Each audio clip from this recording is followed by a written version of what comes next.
جان بوجھ کر میں نے ایسا لباس پہنا جو شاید میں کبھی زندگی میں پہننے کا سوچ بھی نہیں سکتی تھی، اور اس سب کے پیچھے ایک واضح مقصد چھپا ہوا تھا۔ مجھے امتحان لینا تھا کہ میرا نوکر مجھ سے کتنا وفادار ہے، اور پھر ایک شب میرے نوکر نے ضبط کی ساری حدیں پار کر دی، اور جو کچھ ہوا وہ میرے لیے ناقابل یقین تھا۔ شاید یہ واقعہ یا یہ کہانی سننے والوں کو کچھ عجیب لگے، لیکن یہ سب کچھ اسی دنیا میں ہوتا ہے اور ہو تندرست بالوں کا راز کھل رہا ہے۔ ورجن کوکونٹ آئل کو بالوں کی بہترین نشوونما کے لیے 11 قدرتی اجزاء کے ساتھ ملایا جاتا ہے۔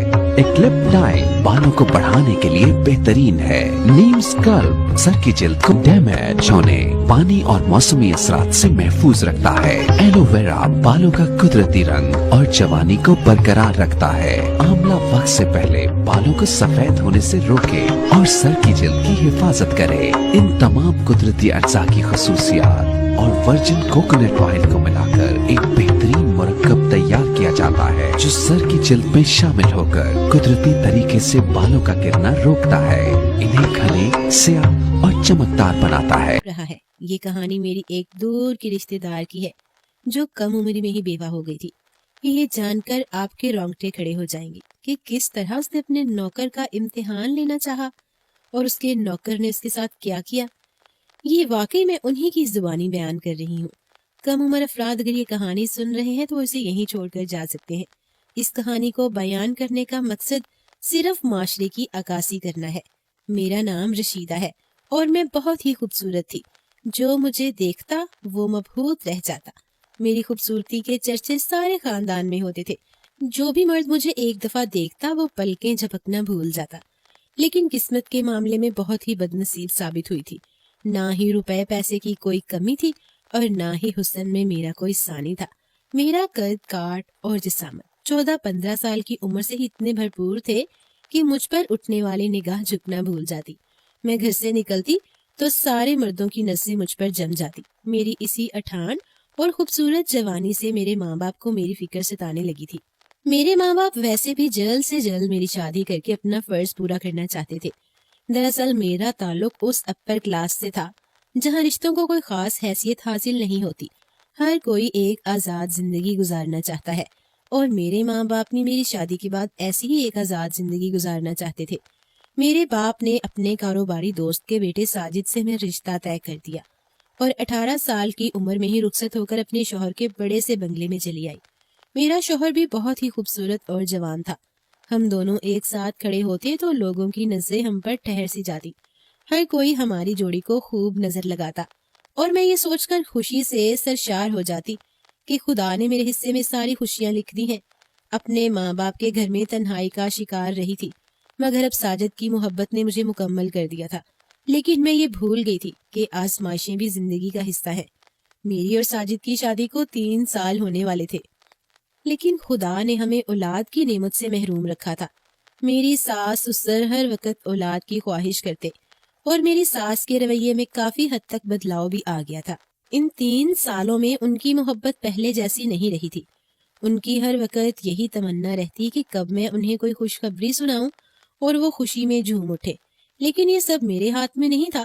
اولاد تو قدرت کی طرف سے عطا کی جاتی ہے۔ ہر طرح کے علاج کے باوجود بھی جب ہماری گود میں کوئی خوشی نہ آئے تو میری ساس نے ساجد سے دوسری شادی کا کہہ دیا۔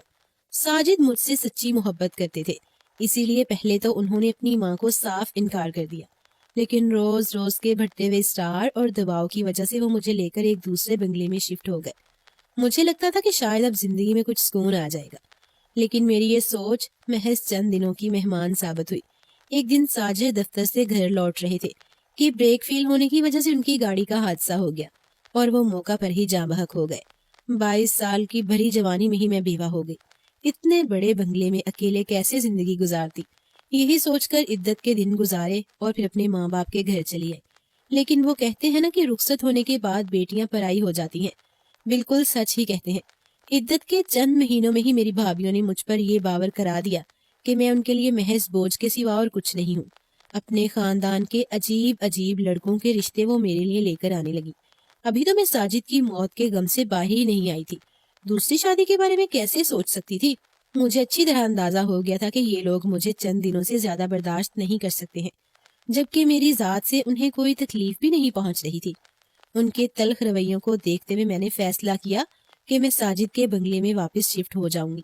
اکیلے زندگی گزارنا ان منافقوں کے ساتھ زندگی گزارنے سے بہتر تھا، جو میرے منہ پر تو بہت اچھے تھے لیکن میری پیٹھ پیچھے مجھے صرف اپنی زندگیوں سے نکالنا چاہتے تھے۔ عدت مکمل ہوتے ہی میں اپنے بنگلے میں واپس آ گئی تھی۔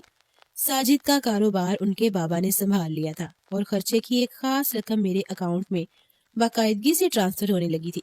میں شروع سے ہی ناز و نعم میں پلی بڑی تھی، اس لیے کام کاج کی تو مجھے عادت نہیں تھی۔ ہمیشہ نوکر چاکر میرے آگے پیچھے رہے تھے، لیکن اتنے دن بنگلہ بند رہنے کی وجہ سے سارے ہی ملازم کام چھوڑ گئے تھے۔ البتہ میری ایک پرانی ملازمہ میرے ساتھ چلی آئی تھی، لیکن وہ بہت زیادہ بیمار ہو گئی۔ اس نے مجھ سے چھٹی کی درخواست کی تو میں پریشان ہو گئی، کیونکہ اس کے بغیر تو میں بالکل بھی گزارا نہیں کر سکتی تھی۔ وہ کہنے لگی، بی بی جی میں گاؤں جاؤں گی تو وہاں سے اپنے بھائی کو بھیج دوں گی، وہ آپ کے سارے کام کاج کر دے گا اور آپ کا بہت خیال بھی رکھے گا۔ میں نے اسے کہا کہ پہلے اپنے بھائی کو بلوا لو پھر چلی جائے، تاکہ اسے کام بھی بتا سکے۔ وہ فوراً مان گئی اور اسے اپنے بھائی فیصل کو گاؤں سے بلوا لیا۔ اس کا بھائی ایک 17 سال کا خوبصورت اور جوان لڑکا تھا، جسے دیکھ کر میں چونک گئی تھی۔ مجھے تو لگا تھا 13-14 سال کا بچہ اس کا بھائی ہوگا، لیکن یہ تو اچھا خاصا جوان لڑکا تھا۔ میری ملازمہ نے اسے گھر کا سارا کام سمجھا دیا تھا۔ وہ لڑکا بہت ہی بھلا تھا، بہت تیزی سے ہاتھ چلا کر کام کر رہا تھا۔ 2 دن میں اس کی بہن نے اس کو سارا کام سمجھا دیا اور اس کے بعد وہ مجھ سے کچھ مہینوں کی چھٹی لے کر گاؤں چلے گئی۔ دراصل بیمار تو وہ تھی ہی، لیکن اب اس کے گھر والوں نے اس کی شادی بھی طے کر دی تھی اور شاید وہ دوبارہ کبھی واپس نہیں آنے والی تھی۔ میری ملازمہ چلی گئی اور اس کا بھائی بنگلے کے سروٹ کوارٹر میں ہی رہنے لگا۔ زیادہ لوگ ہی نہیں تھے، اس لیے میں زیادہ نوکروں کا جھنجٹ بھی نہیں پالنا چاہتی تھی۔ اگلی صبح فیصل ناشتہ لے کر کمرے کے دروازے پر آ موجود ہوا۔ میں روزانہ صبح 10 بجے ناشتہ کرتی تھی۔ میں نے اسے کمرے کے اندر ہی بلا لی۔ میں ابھی تک نائٹ ڈریس میں ہی تھی اور بستر پر لیٹی ہوئی تھی۔ اسے دیکھ کر اٹھ بیٹھی۔ وہ میرا ناشتہ ٹیبل پر رکھنے کے بعد سر جھکا کر کھڑا ہو گیا، جیسے میرے اگلے حکم کا منتظر ہو۔ میں خاموشی سے اس کی طرف دیکھنے لگی۔ وہ 17 سال کا تھا، لیکن شاید گاؤں کی آب و ہوا نے اسے عمر سے زیادہ ہی بڑا کر دیا تھا۔ وہ ایک بھرپور اور توانا مرد نظر آتا تھا۔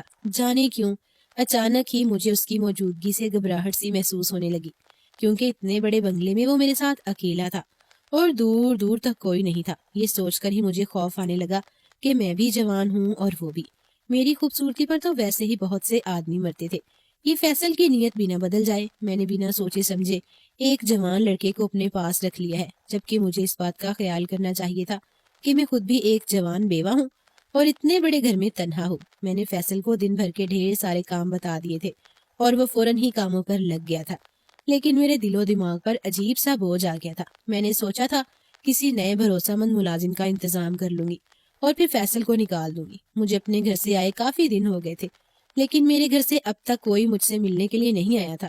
میرے ماں باپ اپنے پوتے پوتیوں میں اس قدر مگن تھے تو شاید انہیں میری تنہائی کا احساس ہی نہیں ہو رہا تھا۔ سسرال والے تو پہلے ہی مجھے ناپسند کرنے لگے تھے، ان کے لیے میرا ہونا نہ ہونا برابر ہی تھا۔ مجھے سمجھ نہیں آ رہا تھا کہ میں نئی ملازمہ کے لیے کس سے کہوں، اور پھر اتفاق سے اسی دن میری ایک پرانی دوست بانو مجھ سے ملنے کے لیے چلی آئی۔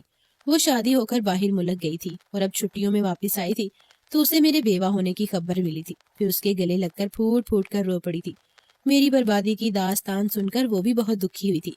کافی دیر ہم دونوں ایسے ہی باتیں کرتے رہے اور پھر میں نے اسے بتایا کہ میں اپنے گھر کے کام کاج کے لیے ایک بھروسے مند ملازمہ کو ڈھونڈ رہی ہوں۔ فیصل کو دیکھ کر وہ کہنے لگی، یہ لڑکا ہے تو صحیح اور کام بھی اچھا کر رہا ہے، پھر تمہیں کیا ضرورت پڑی نئی ملازمہ ڈھونڈنے کی؟ میں نے اسے اپنے دل میں آنے والے وسوسوں کے بارے میں بتایا تو وہ کہنے لگی، رشیدہ تم بھی کیا ہے بیوقوفوں والی باتیں کرتی ہو، خود ہی کہہ رہی ہو کہ اس کی بہن سالوں سے تمہاری وفادار ملازم ہے اور فیصل بھی بہت شریف ہے، اور پھر خود بھی پریشان ہو رہی ہو۔ میری مانو تم نئے ملازمہ کے جھنجٹ میں نہ پڑو، آج کل کی ملازمائیں بھی کچھ کم نہیں ہیں، بے حساب چھٹیاں کرتی ہیں، اور دوسری بات یہ ہے کہ ایک گھر کی خبر دوسرے گھر میں پہنچا دیتی ہیں۔ تم تو ویسے ہی اکیلی رہتی ہو، خدا نہ خواستہ کہیں نئی ملازمائیں تمہیں نقصان نہ پہنچا دیں۔ بانو کی بات سن کر تو میں مزید پریشان ہو گئی۔ وہ ٹھیک ہی تو کہہ رہی تھی، فیصل پر تو میں پھر بھی بہت زیادہ بھروسہ کرتی تھی، بالکل نئی ملازمہ پر کیسے بھروسہ کر سکتی تھی؟ جاتے جاتے میں بانو سے کہنے لگی کہ اگر ایسا ہی ہے تو فیصل کا ٹیسٹ لے لو، دودھ کا دودھ پانی کا پانی ہو جائے گا۔ بانو کی بات مجھے کچھ سمجھ آ گئی تھی، اس کا مشورہ مجھے ٹھیک ہی لگا تھا۔ میں نے سوچ لیا کہ میں ایک دفعہ ہی فیصل کا ٹیسٹ لے لیتی ہوں، اور اگر وہ پاس ہو جاتا ہے تو میں اسے ہمیشہ کے لیے اپنے پاس رکھ لوں گی، کیونکہ نہ ہی اس بنگلے کو چھوڑنے کا میرا کوئی ارادہ تھا اور نہ ہی دوسری شادی کرنے کا۔ ویسے بھی مجھے اس بات کا یقین آ گیا تھا کہ قدرت نے میری قسمت میں اولاد نہیں لکھی، تو پھر دوسری شادی کر کے بھی مجھے کیا حاصل ہوتا۔ اس لیے میں نے اکیلے ہی زندگی گزارنے کا فیصلہ کر لیا تھا، اور میرے اس فیصلے کی وجہ سے میرے ماں باپ مجھ سے مزید دور ہو گئے تھے۔ وہ دونوں ہی جلد سے جلد میری دوسری شادی کے لیے دباؤ ڈال رہے تھے، اور میں نے صاف صاف کہہ دیا تھا کہ اب میری زندگی میں کسی مرد کی کوئی جگہ نہیں۔ تنہا رہنے کا فیصلہ بھی کر لیا تھا، اور فیصل کا امتحان لینے کا بھی۔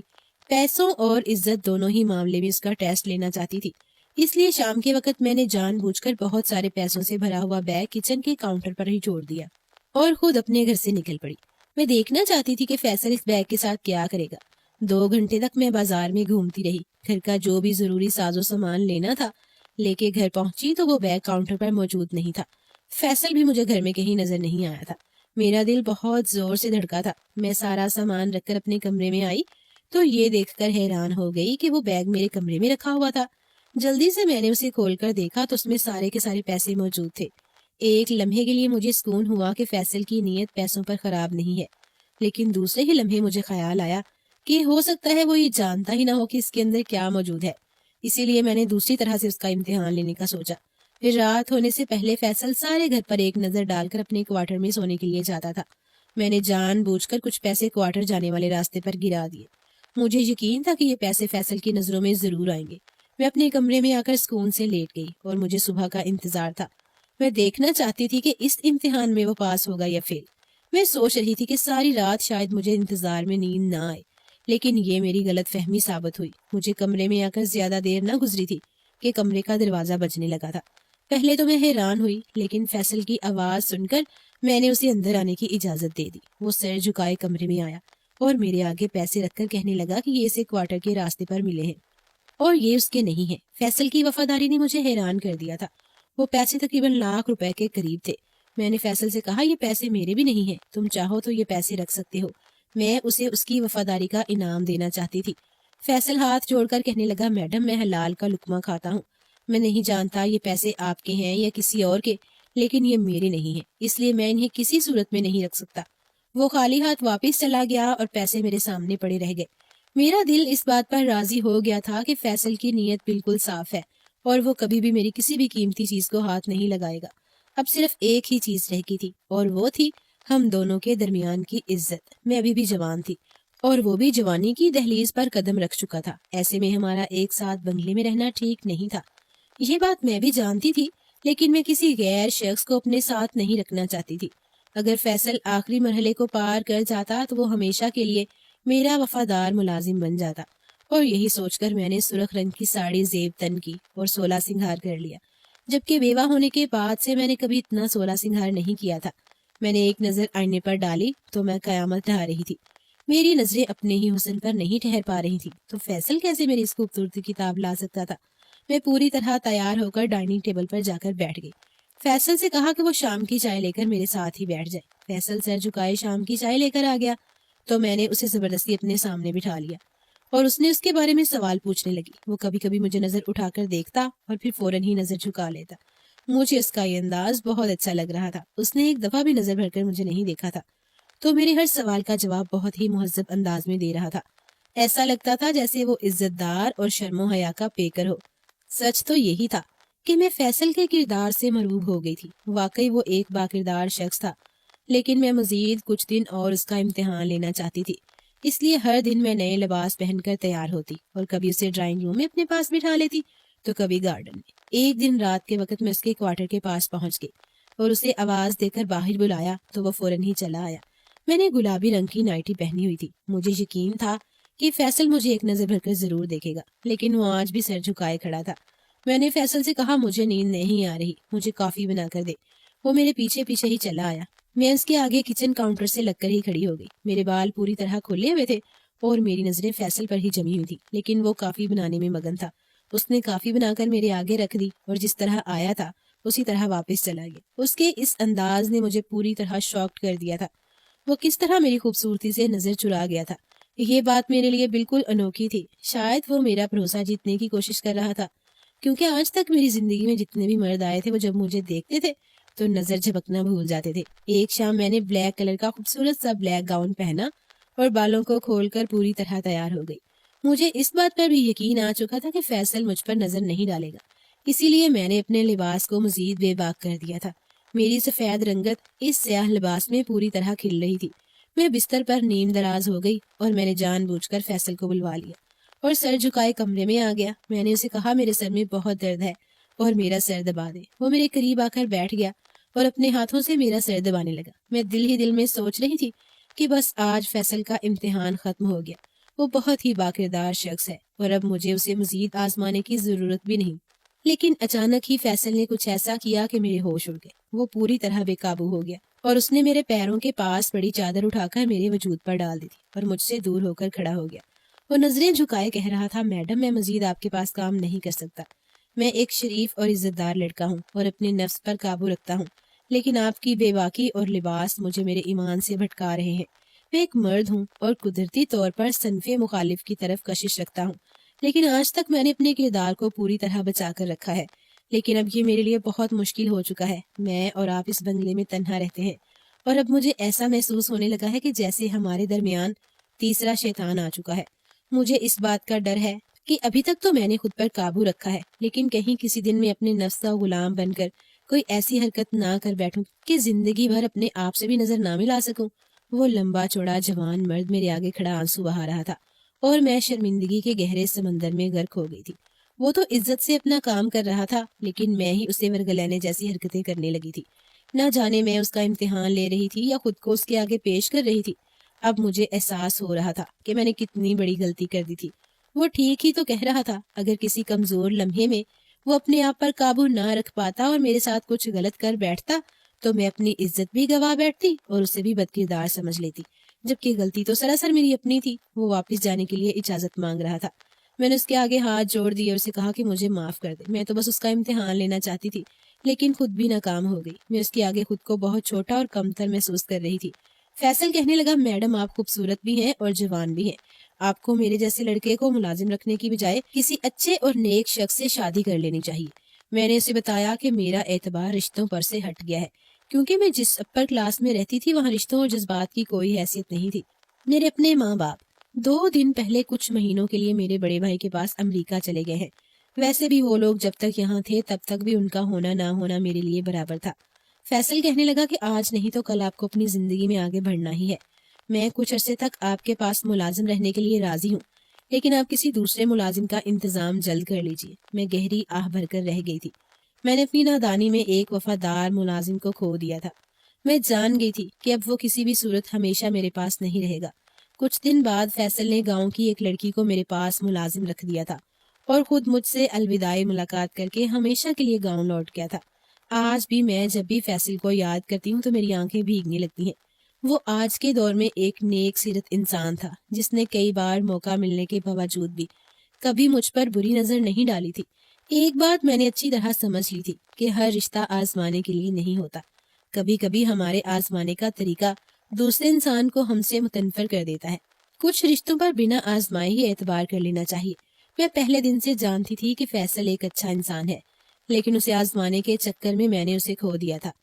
میری آپ لوگوں سے بھی یہی گزارش ہے کہ اپنے قیمتی رشتوں کو جان بوجھ کر کبھی ایسی آزمائش میں نہ ڈالیں کہ جن کی وجہ سے آپ کو انہیں کھونا پڑ جائے۔